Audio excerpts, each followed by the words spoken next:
This place, O Diyos, tinataas at tinatanghal ka na sa bulwagang ito. Lord, we pray na patuloy niyo po kaming samahan at patuloy kaming makapag-alay ng papuri, ng pasasalamat sa inyo sa pamamagitan ng pakikinig sa inyong mensahe. To you, O Lord, we give back all the glory, all the praises, and all the honor. This we pray in Jesus' name.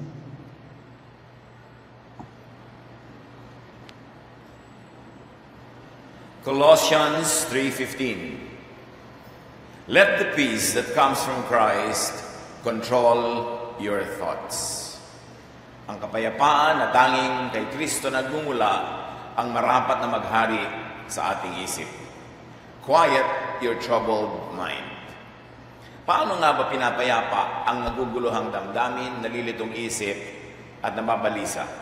Salamat, Panginoon, dahil kayo po ang aming kapayapaan. At ngayon humihingi kami ng paglilinis, pagtutuwid, pagtuturo, pag-akay. Kayo po ang mangaral. Lead us unto greater godliness and greater appreciation of life. We thank you, we honor you, and ask you to speak to your people in the name of your Son, Jesus.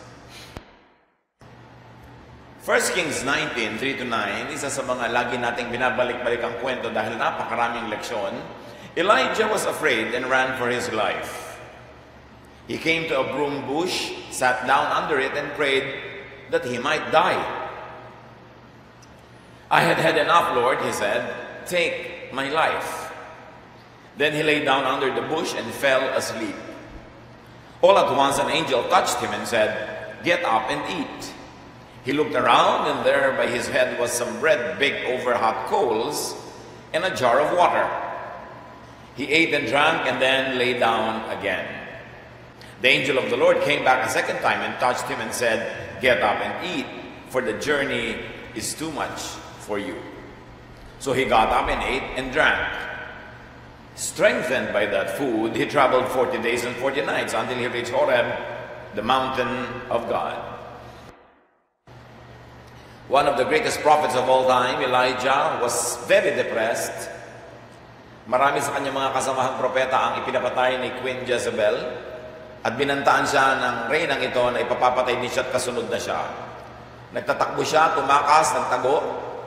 At nung siya pagod na, napaupo siya sa lilim ng isang puno.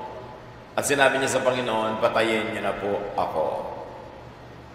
Kahit propeta, kahit makadiyos na tao, could go to grave fits of depression that they would like their life ended. Yang kagustuhang mamatay ay kontra sa likas. Because nature of life, the nature of life, asks to be kept alive. So para ibigin mong mamatay, sobrang kabaligtaran yun ng tamang pag-iisip. At nangyayari yun kapag ang tao ay depressed. Kapag ang tao ay sobrang deprived of food, of rest, of all the things that are needed by life to be sustained, nababaluktot, nadidiliman ang kanyang isip. At ginusto na niyang mamatay. Mental anguish could lead to suicidal thought. Maraming gulo ang buhay.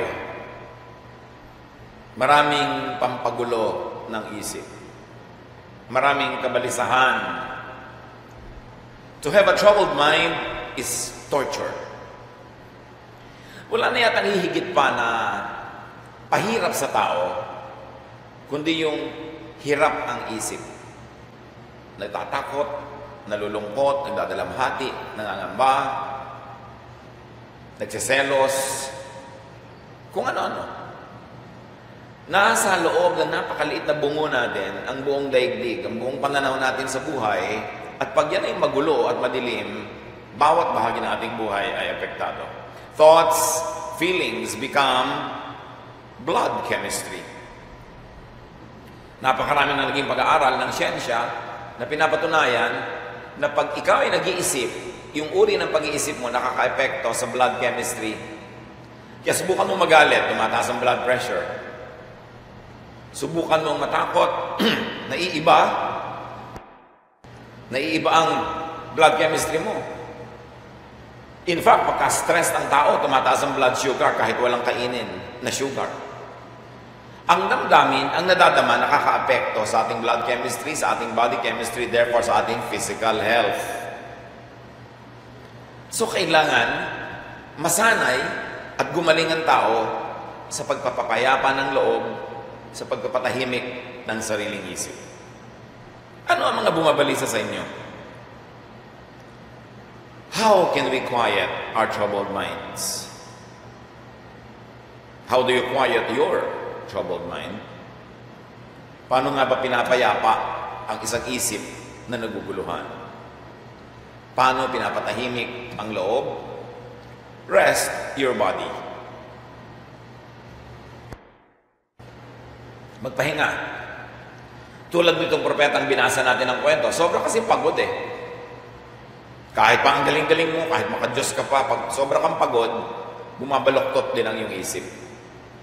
Kaya iniutos ng Diyos ang pahinga. Exodus 23:12, work the first 6 days of the week, but rest and relax on the 7th day.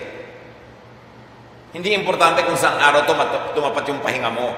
Basta dapat ang 6 na araw ng trabaho ay putulin ng ika-7 araw ng pahinga. Saan mang pahinga mapatapat. Mark 6:31, because so many people were coming and going that they did not even have a chance to eat, Jesus said to them, come with me by yourselves to a quiet place and get some rest. Yun ang magaling na leader. Pagod na pagod ang kanyang mga disipulo, kapapakain ng mga tao, kadadasal, kabibigay ng lunas, katutulong. Sabi ni Jesus, sobra na kayong pagod, tama na muna ang paglilingkod. Iwan ang mga tao, kayo lang, sumama kayo sa akin at dadaling ko kayo sa isang lugar na tahimik kung saan kayo makakapagpahinga. Pahinga, mahalaga. Change your blood chemistry. Eat and or drink. Pag sobra kayong pagod, sobrang nalulungkot, mainit ang ulo, nade-depress, balisa, irritable, change your blood chemistry. Eat, drink. Because when you eat or drink, you change your blood chemistry, therefore you change your feelings. Kaya yung mga sobra kami sa mag-diet, sobrang ayaw kumain, madalas yung malungkot. At yung excessive fasting, katulad ng nangyari dito kay Elijah, sobrang hindi kumakain ng kitagal-tagal, whether or not intentional yung fasting niya, it led to suicidal thoughts. 1 Kings 19:7-8, the angel of the Lord came back a second time and touched him and said, get up and eat, for the journey is too much for you. Huwag matulog ng gutom. Maraming mga tao, pagod na, pagdating sa bahay, matutulog na lang. Hindi na kumakain, walang laman ng sikmura, naiiba ang iyong blood chemistry. At kung diabetic ka, you get into hypoglycemia, bababa sobra ang blood sugar mo, you could go on a coma. Pwede hindi ka na magising pag nag-comatose ka. Nehemiah 8:10, Nehemiah told the people, enjoy your good food and wine and share some with those who didn't have anything to bring. Don't be sad. This is a special day for the Lord and He will make you happy and strong. Kahit sa matandang mga kaugalian ng bayan ng Israel, maraming piyesta. Kasi naiiba ang mood ng mga tao, naiiba ang pagkain nila, nagiging special, sumasaya sila, nagkakaroon ng balanse ang kanilang buhay. Ang dami yatang hirap ng loob, ang daming problema, ang daming pagod, ang daming lungkot. Dapat the year, the month, the week, the day is punctuated by times of happiness, of enjoyment, feasts, parties. Nasa kultura yan kahit ng matandang Israel. Nakakapagtaka lang yung mga ibang nagiging born-again Christian, biglang minamasama na yung mga party, yung mga handaan, yung mga pagsasaya. Kasi ang nakokopya nila is a very, very Victorian or Puritan Western style of Christianity na sinasamba, gino-glorify ang pagiging conservative, ang pagiging gutom, ang walang kibo, samantalang hindi naman gano'n ang original culture maging sa Israel. It's very important when you are tired, sleep. Sleep. Tulad ng ginawa ni Elijah. Kuminsan ang kaagaw ng napaka-importanteng oras ng tulog, panonood ng TV, pagko-computer, yung mga gadgets, kung ano-ano, kaagaw ng tulog yun eh. Dapat priority ang tulog. Hindi yung wala nang ginawa ko din mag-gadget, pindot ng pindot, mukha ng kalansay. Kasi wala nang oras magpahinga. Natutulog na nga, maaalimpungatan lang, titingnan pa yung telepono kung may nag-text, bukas na. Kahit nga hindi kumukuliling, hindi kumuuga, titingnan pa rin, wala na nga, pinipilit pang wala. So dapat tayo marunong magpahinga, even from gadgets. Rest your mind and spirit means it's rest your emotion. The Arabs have a saying, close the door that brings in the draft. Palibasa, wala mga windows ang bahay ng mga Arabo, door lang yung binubuksan. Pagka daw may ampyas, may ambon, may ulan, close the door that brings in the rain. So ano man ang nagiging source ng ating irritation, ng ating vexation, kaguluhan ng isip, try to close the door when you can. Para magkaroon ka ng tahimik na space and time. Psalm 23, 2-3, He makes me lie down in green pastures. He leads me beside quiet waters. He restores my soul. Yun ang ginagawa ng Diyos. Dinadala ka sa mga luntiang mga pastulan. Pinapahiga ka, pinagpapahinga sa tabi ng mga tahimik na tubig. Kasi ang mga tupa, natatakot sa tubig na umaagos at tumutunog. Gusto tahimik na tubig. Sabi, He refreshes my soul. Napapahinga ako talaga. At yan din, ang main teaching and ministry of the Lord Jesus. Matthew 11:28. If you are tired from carrying heavy burdens, come to me and I will give you rest. Kapahingahan. One of the greatest gifts that we could give to people around us is to allow them to rest. Physically, mentally, emotionally, spiritually. Huwag tayo laging nagnag, lagi tayo nagbubunganga, lagi tayo may mga demands, lagi tayo nagko-comment, lagi tayo may mga reklamo. Nananahimik yung tao, pagtabi mo, magre-reklamo ka, may ikukwento ka, nakakagalit, nakakainis. It's not from God. Ang mga kapwa natin, napakarami ng iniisip, napakarami ng pinoproblema sa buhay. Pagdapo mo, dadagdagan mo pa rin ang problema, dadagdagan mo na nakakainis, kwento ka ng kwento ng mga nakakalungkot, di hindi siya mapapahinga. Jesus and Jesusness gives rest. So, importante yon na hindi lang tayo napapahinga mula sa gulo ng mundo, tayo man hindi pinagmumula ng panggugulo ng isip ng kapwa. Hanggat maaari. Dumating ang asawa mo, kakain pa lang, uupo ka na sa mesa, tatambakan mo na ng mga problema. Ba't hindi mo hayaan mo nang makakain, makalunok? At saka na, o kaya, nang makatulog naman, kung may sasabihin kang problema, hindi naman talaga emergency, bukas na, para makatulog siya ngayon. Hindi yung mabigat ang loob mo, para gumaan, itatambak mo sa kanya yung bigat, siya ngayon ang hindi nakatulog. Unkind. Huwag tayong laging parang anay nang inangat-ngat natin ang utak ng iba. Lagi kang may reklamo, may sumbong, nakakainis kang katabi nun, hindi ka naman bubuyog, bubulong-bulong. Allow people to rest. Especially if they are tired. And very importantly, enjoy your life, enjoy your time. Dapat ang tao marunong mag-enjoy. Spiritual yun, mag-enjoy. Pangbalanse yun sa stress. Pangbalanse sa sadness. Ecclesiastes 3:12, I know that there is nothing better for people than to be happy and to do good while they live. Hindi lang maging happy and responsible and to do bad, to be happy and do good in the process while being happy. Ecclesiastes 9:7, so be happy and enjoy eating and drinking. God decided long ago that this is what you should do. Sino daw nagpasya na dapat ang tao nag-enjoy, masaya, kumakain, umiinom ng nakakapagpalusog, nakakapagpasarap ng katawan niya? Ang Diyos. Paano mo napatunayan? Binigyan ka ng digestive system. Kaya ka nga niya binigyan ng bibig para maibuka mo, para may lulukin kang pagkain at maiinom. Kaya merong peristalsis ang iyong esophagus, itong digestive lining mo, para yung pagkain, ibaba niya patungo sa sikmura, at pagkatapos masahihin niya naman yung bituka para palabasin niya pag sobra na. Diyos ang may pasya nun. Pagkatapos, de-deprive mo yung sarili mo. Akala mo ka nilalason pag pinapakain. God decided long ago that you should enjoy these things. When you are sad, when you are depressed, change your emotion by changing your blood chemistry. And when you change your emotion, you change your blood chemistry. When you change your blood chemistry, in the reverse, you change your emotion. May kinalaman ang kinakain at iniinom sa emosyon ng tao. Aside from naririnig. Di ba? May narinig ka lang salita, sumaya ka. May narinig ka salita, lumungkot ka. Ano yun? Anong magic yun?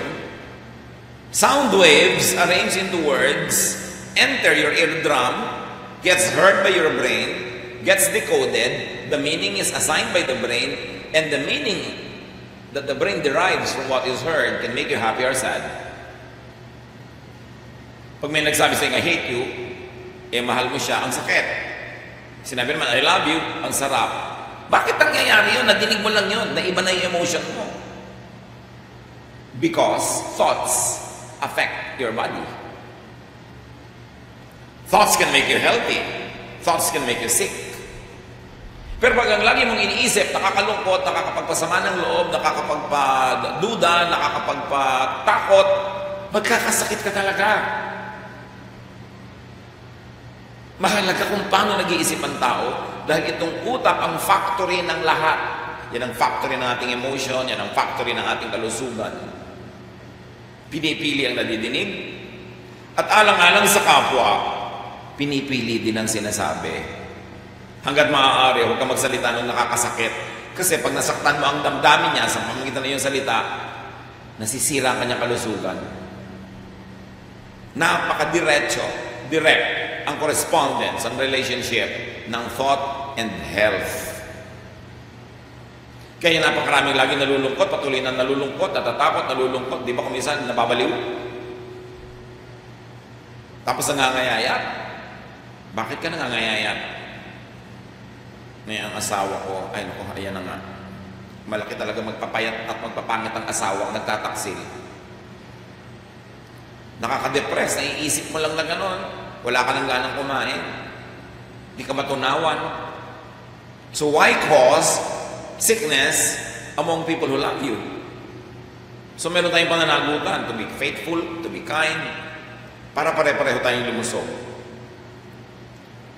At kung talaga ang pinanggagalingan ng napakaraming iritasyon and trouble of your mind, yung mga tao, change your situation or change your companion. Si Paul, ang daming nakababag ng mga kasamahan niya sa ministry. Acts 15, 37-40, isa yun. Barnabas wanted to take John, but Paul did not think it is wise to take him. They had such a sharp disagreement that they parted company. Si Barnabas, nakasama ni Paul, gustong isama ni Barnabas si John. Ayaw ni Paul kay John. So nagtalo si Paul at si Barnabas. Ang ending, naghiwalay si Barnabas at si Paul. Amos 3:3, do two walk together unless they have agreed to do so? Talaga bang nagsasabay maglakad ang dalawang taong hindi naman nagkakasundo? The obvious answer is no. Huwag magsama. In fact, maghiwalay pag irreconcilable ang differences. At kahit kumisan in marriage as allowed by the courts, irreconcilable differences. Lahat na lang pinag-aawayan hanggang kung gaano kalamig ang aircon, gaano kalakas ang hangin, pinag-aawayan ko ilang butil ng asin ang ilalagay sa ulam, gaano ka, saan haharap ang pinto, anong kulay ng kortina. May maghiwalay na lang kayo para matahimik kayong pareho. Kung talagang irreconcilable yan, alangan mabuhay kayo sa impyerno together. Do two walk together unless they agree to do so. But of course, ipaglaban mo, lalo kung asawa, gawin mo ang lahat para maging ma-reconcile ang differences nyo. Pero kung talagang hindi, anong gusto mo? Mabuhay ka ng ganyan forever? Pareho kayong miserable? Tapos namatay ka na, naging lupa ka na? Sayang. Avoid people who vex, irritate, trouble, agitate, anger, and scare you, etc., etc. Sana nga ganun lang kadali na magpalit ng mga tao sa mundo natin. Kaya nag-iingat ka kung sinong ginagawang kaibigan. Nag-iingat ka kung sinong papakasalan. Kasi kung minsan mahirap palitan yan. Tapos yung pamilya mo, hindi mo napipili. Anong pwede man nang piliin? Pwede mong piliin yung degree of your engagement. Ikaw ba talaga ay makikisalamuha, makikihalubilo, makikisangkot, makikiisa sa lahat ng ginagawa ng mga kamag-anak mo? It's your decision. May mga kamag-anak na dapat nakikisalamuha ka lang pero hindi ka nakikisangkot. Dahil pag nakisangkot ka, patay ka. Meron namang ikaw ay nakikipagmabutihan lang, pero hindi ka nakikiisa. Iba-iba ang degree ng relationship. Piliin mo. Close the door that brings in the draft. 2 Timothy 3:2-5, have nothing to do with such people. Proverbs 22:24, do not make friends with a hot-tempered person. Do not associate with one easily angered. Huwag daw makipagbarkadahan sa mga taong laging irritable, laging nagagalit. Mamaya makipagsuntukan yan, nadamay ka pa. O hindi, lagi ka naiinis. Alam na alam mo, pagka gusto ng tao ang kanyang kapwa, ang kanyang kapatid, ang kanyang nanay, ang kanyang asawa, lagi silang gustong magkasama. Pero pag palayo ng palayo, ayaw lumapit, alam mo na, close the door that brings in the draft. Proverbs 10:26, never get a lazy person to do something for you. He will be as irritating as vinegar on your teeth or smoke in your eyes. Huwag mong baguhin ang tamad. Hindi yun magbabago. Born that way. Do not change the ways of a lazy person. Just change or replace it. Para tahimik ang buhay mo. May empleyado ka, laging tamad, laging ayaw gumawa, laging mali. Fire him. Kasi laging araw-araw naiinis ka. Pag meron kayong gustong magganap, meron kayong gustong ipagawa nyo sa busy person. Hindi dun sa taong may oras. Something is wrong with a person na laging may oras. Ibig sabihin, wala yung ginagawa. At pag ibinigay mo yung trabaho, doon sa may oras, hindi rin niya gagawin yun. Kaya nga siya may oras wala siyang ginagawa. So pati ang pinapagawa mo, hindi rin niya gagawin. Kaya yung mga busy, sabi niya, bakit ako nalang lagi? Lagi ako inuutosan ng nanay ko, laging ako. Kasi ikaw yung reliable. Namalat na yung nanay mo, kauutos sa kapatid mo, ayaw sumunod. Kaya natutunan, sa'yo na lang itambak lahat. Then it's your decision. How much engagement will you want with people who abuse you because you're reliable? Decision mo rin yun. Close the door that brings in the draft. Gusto mo bang paabuso? Hindi naman. Pwede magpasya ka. And let your body language tell them, hindi ako pwedeng abusuhin. Hanggang dito lang ako.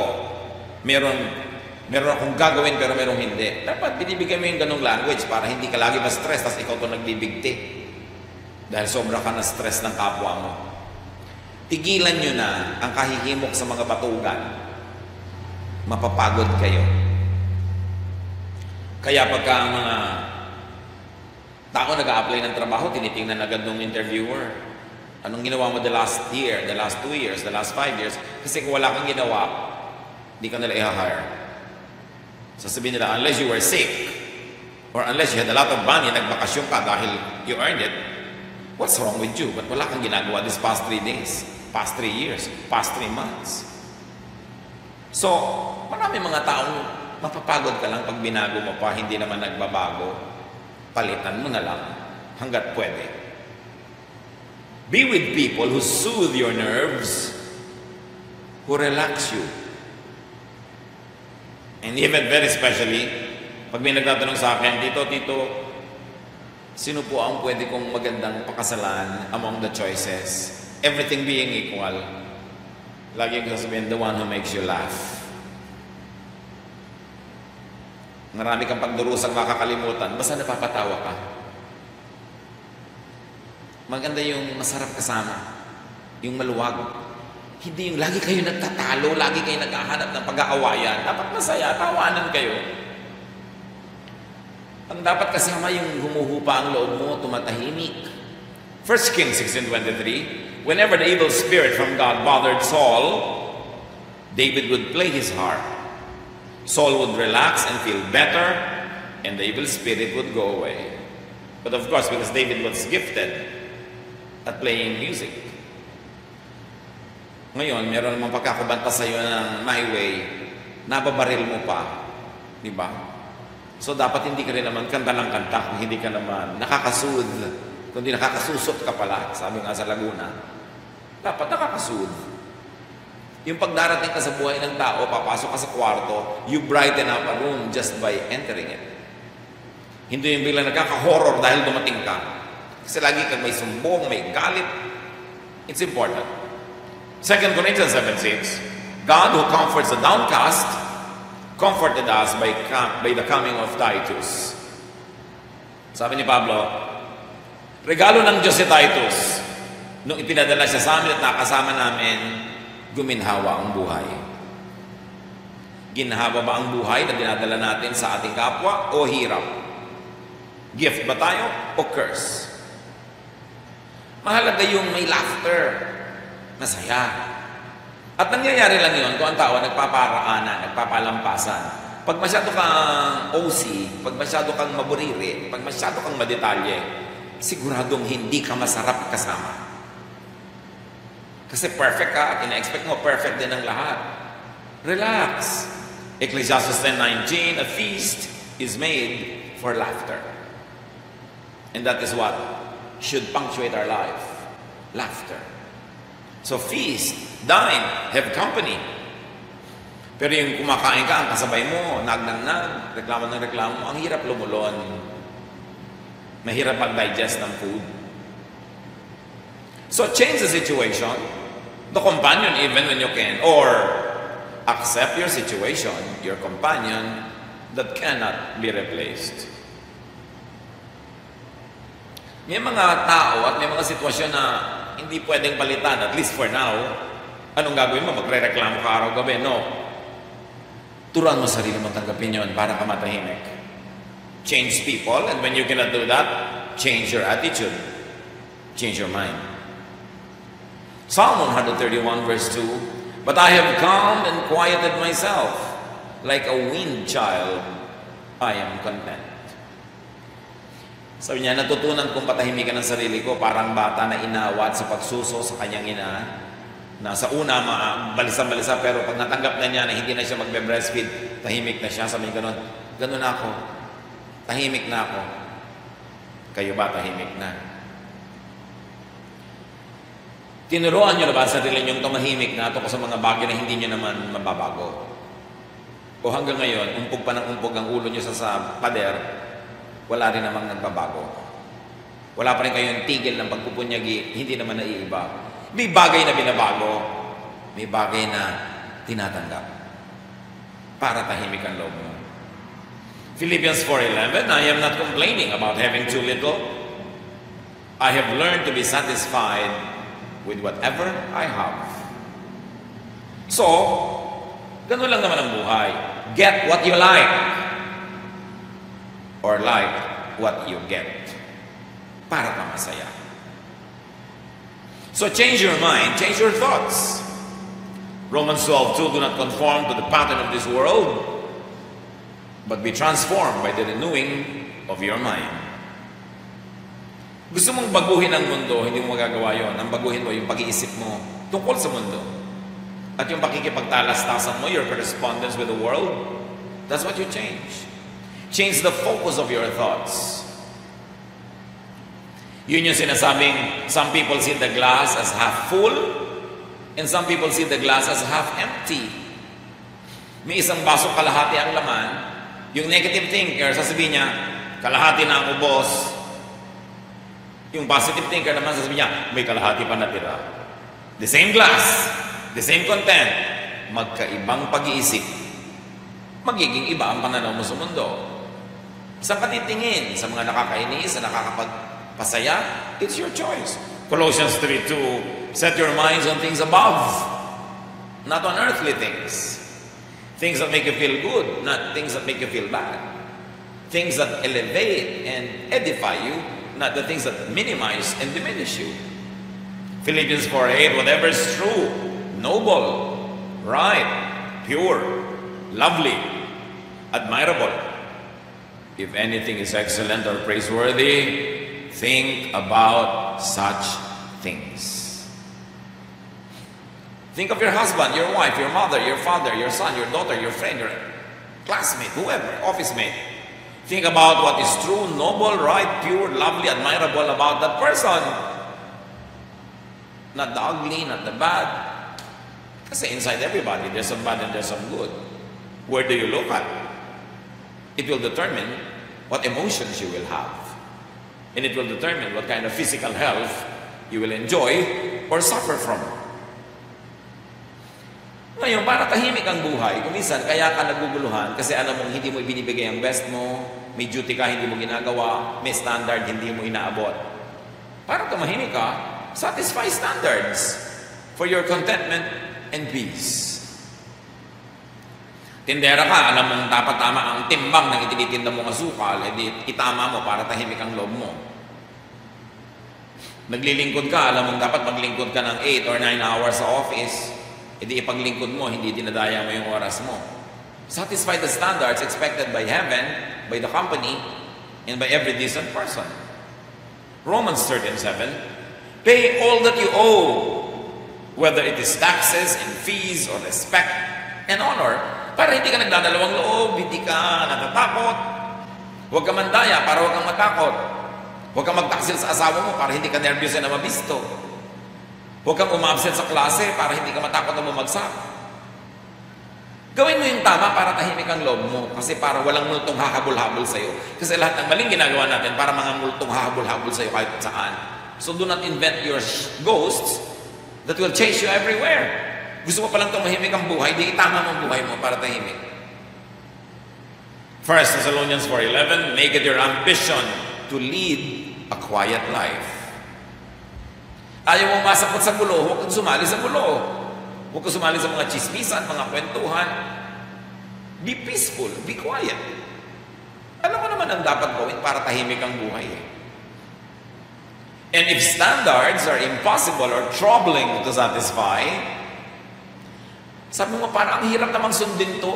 Parang imposible naman to. Parang hindi ko to kayang gawin. Review standards for their correctness and contextual applicability. Maraming mga minana nating mga paniniwala, minana nating mga tradisyon, minana natin ang mga ganito at ganon na hindi na bagay sa panahon, hindi mo na kayang gawin ngayon. So reviewin mo kung pwedeng hindi mo na gawin. Nung araw, ano ang definition ng isang perfect mother and wife? Lalaban niya yung mga damit, papaluin pa niya ng palu-palo, ikukulapan niya, pagkakula, pagkabanlaw, aarmerolan pa niya. Tapos paplansyahin niya ng walang kalukot-lukot. Eh, nagtatrabaho ka ngayon. Nag-uopisina ka rin. Tumapasok ka sa factory. Alas 5 pa lang ng umaga, nakalambitin ka na sa bus. Matapos kang mapipi at magkapisa-pisa sa loob ng pagkasikip-sikip na tricycle. Tapos magtatrabaho ka ng kaya tagal-tagal. Maghihintay ka sa bus stop na naman ng bus na punong-puno, lalambitin ka na naman. Tapos, pipimpipi ka na pag-uwi mo, dadaan ka pa sa talipapa, mamamalengke ka pa ng isda, kakaliskisan mo pa, iluluto mo pa, tapos maglalaba ka pa, mamamalansya ka pa na isusot yung bukas. Pwede naman siguro lukot-lukot na yung damit nyo. Iba na ang panahon. Yung bangos, isigan mo na lang, ihulog mo yan doon sa tubig, luto na yan mamaya. Eh yung ba naman, rerelyanohin mo pa. Pupukpukin mo pa, durugin mo, tatagalin mo mga tinik, igigisa-gisa mo pa. Pagkatapos ibabalik mo doon sa loob ng bangos, tatahin mo pa yung bangos, ipiprito mo pa. Yun din naman yun, pag natunaw, bangos din yun. Nagbabago ang panahon. Dapat magbago ang tao. Hindi lahat ng mga dating effective, maski mga paniniwala, naiiba ang panahon. Maski sa Bible, kita nyo, nung ancient times, allowed yung mga lalaki magkaroon ng maraming asawa. Biglang yung New Testament, hindi na. Pati yung morality na iba. Kasi naiiba ang panahon. So, hindi ka pwede ngayong patali sa mga tradisyon ng mga Israelites 5,000 years ago, tradisyon ng mga Palestine Christians noong AD 00. Kasi 2017 na ngayon eh. Marami ring nagbago. Hindi ka pwedeng patali at paalipin doon dahil yung katawan mo, yung dibdib mo, yung isip mo magsasabi sa'yo, ang hirap nito, hindi na ito pwede ngayon. Ephesians 4:23, be made new in the attitude of your minds. Gusto mong baguhin mo yung pag-iisip. Si Moses, leader, expected to deal with everybody, to talk with everybody. Alam niyo na, pag leader ka, everybody wants a piece of you. Gusto niya, kaunting problema niya, sa'yo dadalhin. Kaunting sumbong niya, sa'yo dadalhin. Gusto niya, lahat ng pagtitipo niya, a-attend ka, bla bla bla bla. Ang daming demand sa mga tao sa leader nila. At si Jethro, yung biyanan ni Moses, nung dumalaw, nakita niya yon. Pagod na pagod, pudpud na pudpud, lobat na lobat si Moses kasi pinapakinggan niya ang lahat ng reklamo, daing, etc. ng bawat isa. Exodus 18, 17 to 18, Jethro replied to Moses, "That isn't the best way to do it. You and the people who come to you will soon be worn out. The job is too much for one person. You can't do it alone." Sabi niya, Jethro, i-divide ba ang labor, i-divide ba ang work, divide people into 50s, into 100s, bigyan mo sila mga leader. Tapos silang makikinig sa mga problema ng mga tao, sila aaten, may lagnat yung isa, attention doon, nag-aaway yung mag-asawa, may leader silang maliit na grupo, yun ang aayos doon. Hindi mo pwedeng gawin lahat yan, mapupudpud ka, at pag napudpud ka, law service na. Alam mo ba kung anong trabaho mo, Moses? Sabi niya, ipag-pray ang mga tao, bring them to God, and bring the teachings of God to them. Yung mga detalye ng kung paano yung buhay nila araw-araw, iaandar, i-assign mo yan sa mga leaders. Para pare-pareho kayo makapagpahinga, everybody will be satisfied. Kasi kahit ang galing-galing mo, pag ikaw lahat ang gagawa, mapupudpud ka rin, mamaya kung ano na ibibigay mong payo, mali-mali na rin. At sinunod yun ni Moses. You see, even Moses had to be corrected with the way he was leading. Pag yung sapatos masikip, palitan mo yung sapatos o magchinelas ka, pero hindi pwedeng mabuhay ka sa pagkasikip-sikip ng sapatos. Yung pala may bato sa loob, ano ba naman? Tanggalin mo yung bato. Ganon din ang buhay natin. Maraming masikip, maraming mahirap. Pwede mo naman paluwagin, do it. Modify standards according to your context, your time, your needs, your place, your situation. Wise people adapt to the situation or change the situation so it adapts to them. And when everything else fails, ginawa mo na ang lahat, hindi pa na nagkiklik, tanggapin mo para tahimik ang loob mo. Philippians 4:11, I have learned to be content whatever the circumstances. And then make peace with God. Obey God. Bakit pinakamahalaga para matahimik ang iyong loob, ang troubled mind is to make peace with God? Because God is in you. God lives in you. You are the temple of the Holy Spirit. Pagkaaway mo ang Diyos na nakatira sa loob mo, hindi kaaway mo sarili mo. Pag hindi mo sinusunod ng Diyos, inuusig ka ng sarili mong budhi. When you are at peace with God and God lives in you, therefore you become at peace with yourself. That's why when you praise, when you worship, when you sing, when you pray, you are lifted up because you're lifting God up. And God is in you. When God is lifted up, sumasama kang nalilift up. Ibasura mo ang Diyos, ilagay mo sa sulok, tapakan mo, ilagay mo sa sulok. Kasama kang napapasama doon. Kaya yung taong tumatalikod sa Diyos, binabaliwala ang Diyos, nagkakalungkot-lungkot din, nagkakanda, hirap-hirap ang loob. Lahat ng ginagawa mo sa Diyos ay ginagawa mo sa sarili mo. Kasi nakatira siya sa iyo. Kaya kung gusto mo na sumaya ka, di pasayahin mo ang Diyos. Gusto mo tahimik ang buhay, makipagkasundo ka sa Diyos. But you cannot quarrel with God because God is in you. Mahahati lang ang loob mo. Madidivide ka.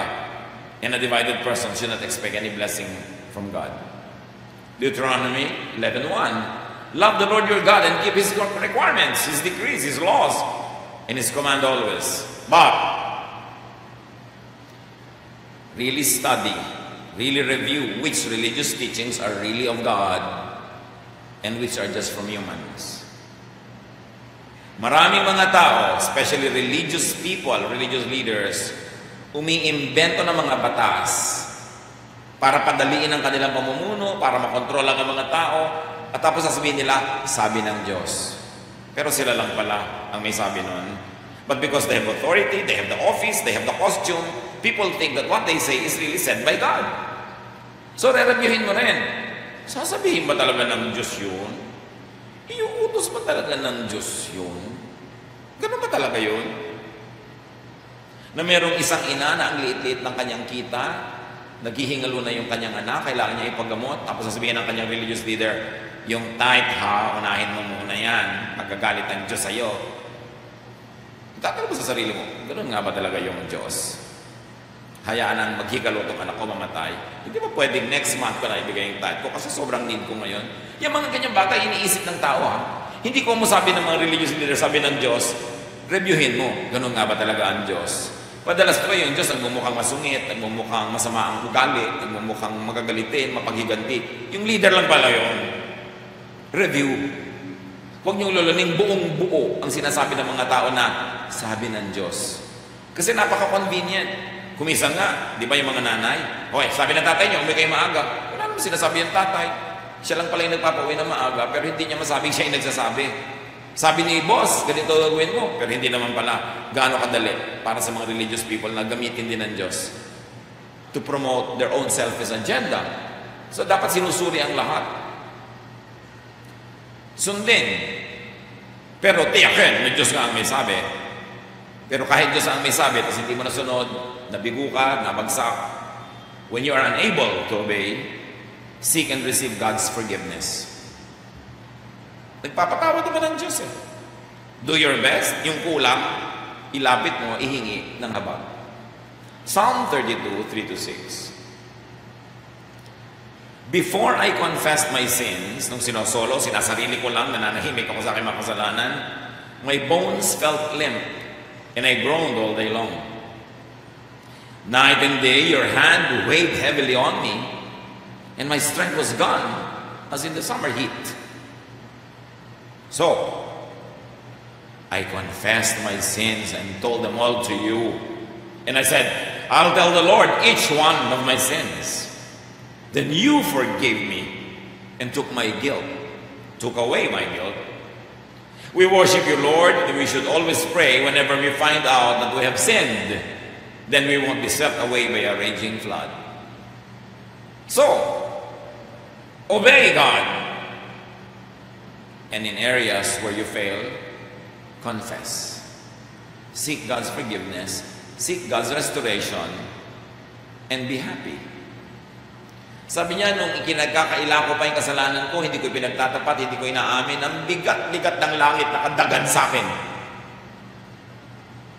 Pero nung pinagtapat ko, humingi ako ng tawad, gumaan ang aking pakiramdam, muli akong binuo. Kaya sabi niya ganon, you should live a very righteous life. But when you find out that you sin, confess. Confess. Huwag na mga tuwiran. Humingi ng tawad. Mabait ang Diyos. 1 John 1:9. But if we confess our sins to God, He can always be trusted to forgive us and take away our sins. Kahit naman sa tao, may nagawa ka mali, aminin mo lang, alam mo mali ako, sorry. Nare-restore ang relationship nyo. 99%. Hindi naman yung nagsosorry ka na, tutok-tokan ka pa, bububugin ka pa. No, usually, kahit aapoy yung kanyang damdamin sa galit, mag-sorry ka lang, parang binusan ng malamig na tubig. Tanggapin lang. Aminin na nagkamali ka at nagkulang. So make peace with God and make peace with people. And how do you do that? Seek and receive people's forgiveness. Humingi ng tawad sa pinagkakamalian. Napakaraming napapawi na galit kung hinihingian mo lang ng tawad. Kaya ang turo ni Jesus, Matthew 5:23-24. So if you're about to place your gift on the altar and remember that someone is angry with you, leave your gift there in front of the altar. Make peace with that person. Then come back and offer your gift to God. Nakikipagkasundo ka sa Diyos, pero may kaaway kang tao, it won't work kasi meron ka pa rin gulo sa kalooban mo. At ang gusto ng Panginoon, wala kang kaaway. Sino magbe-benefit? Hindi ikaw din. Para tahimik ang loob. And when you seek the forgiveness, you should also grant people your forgiveness. Kung handa ka humingi ng tawad, dapat handa ka rin magpatawad. Colossians 3:13, bear with each other and forgive one another if any one of you has a grievance against someone. Forgive as the Lord forgave you. And Matthew 6:14, If you forgive others for the wrongs they do to you, your Father in heaven will forgive you. Don't burn the bridge over which you two must pass, and that is the bridge of forgiveness. Ayaw mong makadaan sila, sinira mo, doon ka rin dadaan. Forgive so you get forgiven. At para tahimik ang buhay, accept people. Kaya magulo ang buhay, we always want to change people. And most of the time, people won't change. Or won't change for long. Mas tahimik, pag ang binalitan mo na lang, binago mo yung attitude mo, accept people. Hebrews 12:14, make every effort to live in peace with everyone. And that peace is available when you accept people, not when you try to change people. Change yourself. Self mo yan but accept people. Luke 5:31-32. Jesus answered, healthy people don't need a doctor, but sick people do. I didn't come to invite good people to turn to God. I came to invite sinners. So you see, people accepted sinners. People accepted everybody that came to Him. Jesus did that. Hindi siya namimili. Kaya tahimik siya. Tapos yung mga tao, kung naramdaman na nila ang pag-ibig ni Jesus, nadinig nila ang katuruan ni Jesus, sila na on their own, by the help of the Spirit, change themselves. Pero kahit kailan, hindi ni-require ni Jesus yung mga tao, magbago ka muna bago ka lumapit sa akin. Walang ganun. As is, where is, tinatanggap niya. At yung pagbabago mo at your own pace, your own way, it will happen when you interact with the love of God through Jesus. Romans 14:1, welcome all the Lord's followers, even those whose faith is weak. Don't criticize them for having beliefs that are different from yours. Nakita niyo yung teaching? Sinusunod ba ito ng mga Kristiyano? Marami mga pulpit, ang lagi tinuturo. Iba yung group doon, iba yung church doon, iba doon, mali sila, demonic sila, tayo lang ang tama. Sabi, don't criticize others who believe in Jesus and in God for having beliefs that are different from yours. Yung mga detalye ng mga belief, anong isusuot, anong kakainin, anong kakantahin, detalye na lang yun. But don't criticize people whose beliefs are different.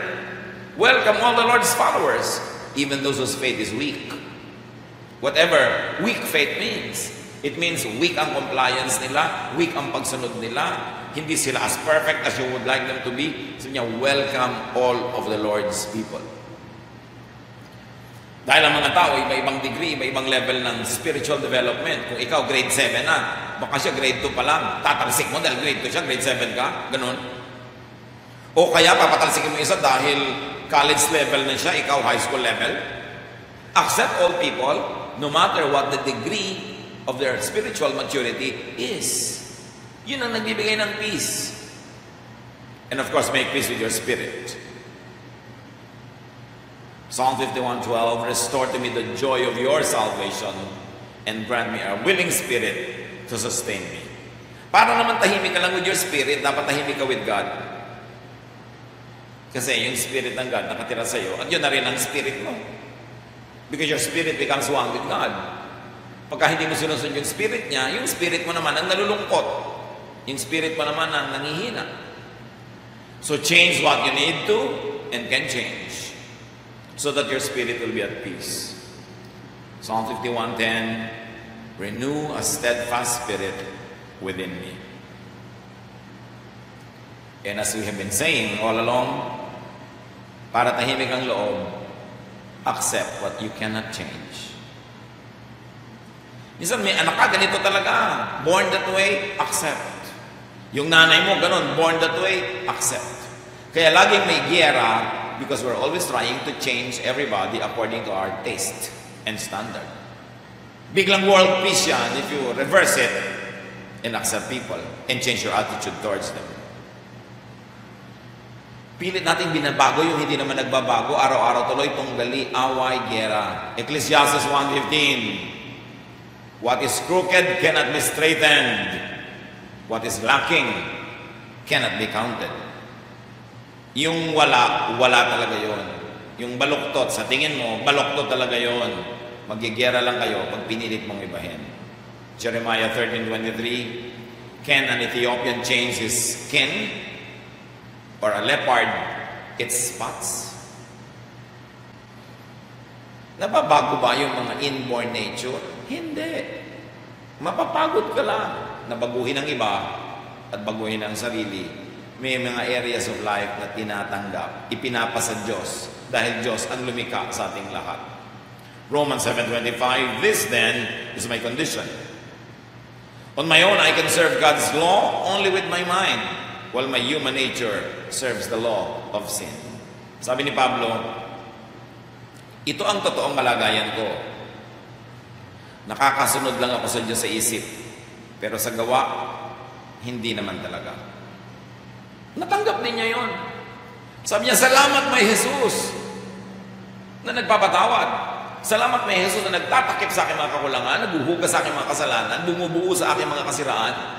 Salamat may Jesus. Sabi niya, who will save me from this wretchedness? Sabi niya, I know who. Jesus. Sabi niya, you know what? Ipagtatapat ko sa inyo, sabi ni Pablo, gusto kong bumait, pero hindi ko magawa. Pag may gusto kong gawing tama, alam niyo kung ano nagagawa ko? Yung maling kabaligtaran. Bakit nga ba yung hindi ko dapat gawin ang nagagawa ko? Sabi niya, what a wretched being I am. Thank God that there is Jesus, sabi niya. Kaya nga pinadala si Jesus para yung mga hindi mo magawa, mga wrong, ma-charge to Him. Kaya dinala niya sa cross. Kaya kami Savior. So hindi lang ikaw may Savior din yung iba. Meron din silang kabaluktutan na hindi maituwid. Charge din kay Jesus yon. Meron din silang hindi mabago. Charge din kay Jesus yon. Kaya sabi, tanggapin nyo ang inyong mga kapatid. Ano man ang antas, ano man ang degree ng kanila maturity. It's up to God to deal with them, not you. Ano ang inyong mental anguish? Salamat kung wala, pero kung meron, ano ang gumugulo sa inyong isip? Hindi nagpapatulog sa inyo, bumabagabag, mga takot. Change the way you think. Importante. Change your style. If you keep repeating the same things you do, you will keep on repeating, receiving the fruits of what you do. Kung laging ang bunga ng iyong pag-aalala ay puyat, di laging ka nagpupuyat ka, mag-aalala ka, so ay mo mapuyat, iwaksi ang pag-aalala. Meron kang gustong baguhin doon sa dulo, baguhin mo dito na yung mga nasa simula. If you want to change the sum total of what you are computing, change all the elements of the equation. So you change the equation. Give others the peace of mind that they need. Allow others to have their own peace of mind while you also work with the Lord Jesus Christ to have your own peace. Ano ang talam ng mga katotohanan ito sa ating buhay? Sabi ni Lord, ang gusto ko na papahinga kayo. Paghihiga kayo, makakatulog. Pagkakain kayo, may gana.